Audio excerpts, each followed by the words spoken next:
Dans les Highlands d'Écosse, il existe un lac mystérieux. Un lac immense, sombre, profond, entouré de collines couvertes de brume. Ce lac, c'est le Loch Ness. À première vue, rien de bien plus qu'une vaste étendue d'eau glaciale. Mais ceux qui vivent dans ces terres savent qu'il y a quelque chose de plus. Car depuis des siècles, des rumeurs circulent. Sous la surface noire du lac se cacherait une créature, un monstre. Une présence qui fascine, qui effraie et qui continue encore aujourd'hui d'alimenter les cauchemars. On l'appelle Nessie. Bienvenue dans Trip and Crypt, le seul voyage où tu risques de perdre plus que ton passeport. Prépare-toi à plonger dans les recoins les plus obscurs et hantés de notre planète, là où les légendes terrifiantes prennent vie et où chaque crypte cache un secret mortel.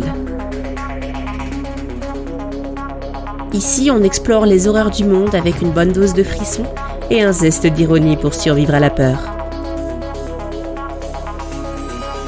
Alors accroche-toi,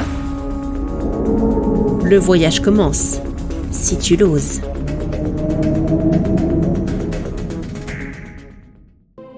La légende de Nessie ne date pas d'hier. La toute première mention écrite remonte au VIe siècle. Un moine irlandais, Saint Colomba, raconte avoir vu une bête dans les eaux du Loch Ness. Une créature qui aurait tenté de dévorer un homme.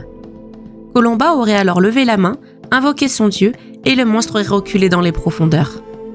Cette scène rapportée dans une chronique est la première trace du monstre dans l'histoire.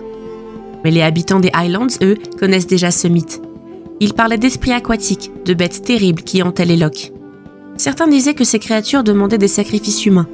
D'autres affirmaient qu'elles attiraient les voyageurs au bord de l'eau pour les noyer. Le Loch Ness n'est pas un lac comme les autres. C'est l'un des plus grands de toute l'Écosse, plus de 35 km de long et jusqu'à 230 mètres de profondeur. Ses eaux sont noires, opaques, saturées de tourbe.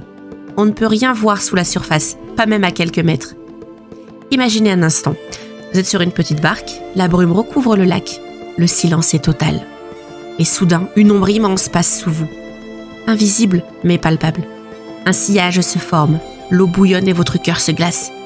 Car dans ces profondeurs, quelque chose vit, quelque chose que vous n'êtes pas censé voir. À travers les siècles, des centaines de personnes affirment avoir aperçu la créature.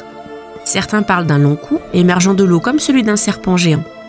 D'autres encore racontent avoir vu plusieurs bosses sortir puis disparaître dans la brume. Parfois, c'est un sillage immense, comme si une bête gigantesque fendait la surface.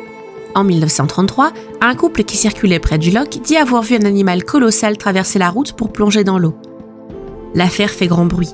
Les journaux s'emparent de l'histoire. Et c'est à ce moment-là que Nessie devient une légende moderne. La même année, les pêcheurs et les habitants commencent à rapporter des témoignages presque chaque semaine. Et en 1934, une photographie fait le tour du monde. La fameuse photo du chirurgien. On y voit au milieu du lac une silhouette sombre, un long cou qui émerge de l'eau. La preuve semble alors irréfutable. Le monstre du Loch Ness existe.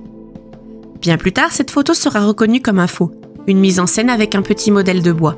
Mais le mal est fait, le mythe de Nessie est gravé dans les esprits. Beaucoup de théories circulent.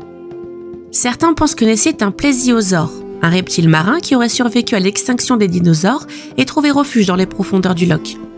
D'autres imaginent un énorme esturgeon ou même une espèce inconnue de serpent aquatique.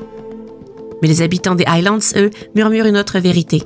Ils parlent de kelpies, des esprits aquatiques capables de changer de forme, souvent en chevaux noirs.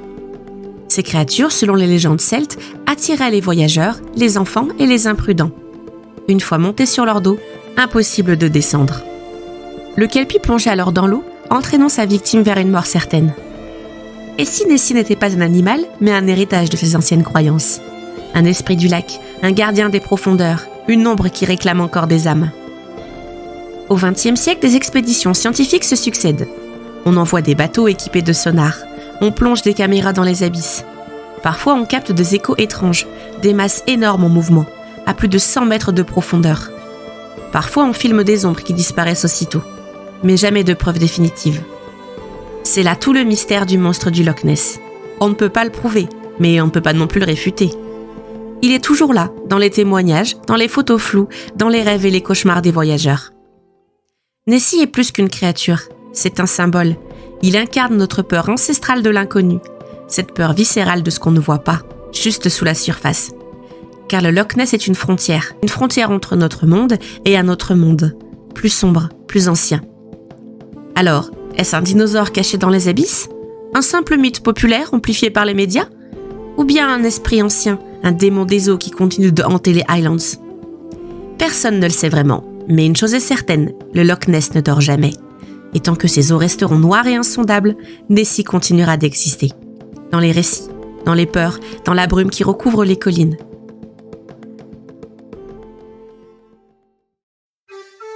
Alors, si un jour vous marchez seul sur les rives du Loch Ness, écoutez bien.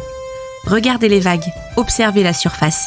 Et si l'eau se met soudainement à bouillonner, si une ombre massive fend le silence, ne détournez pas les yeux. Vous venez peut-être de croiser Nessie, le gardien des brumes, le monstre éternel du Loch Ness.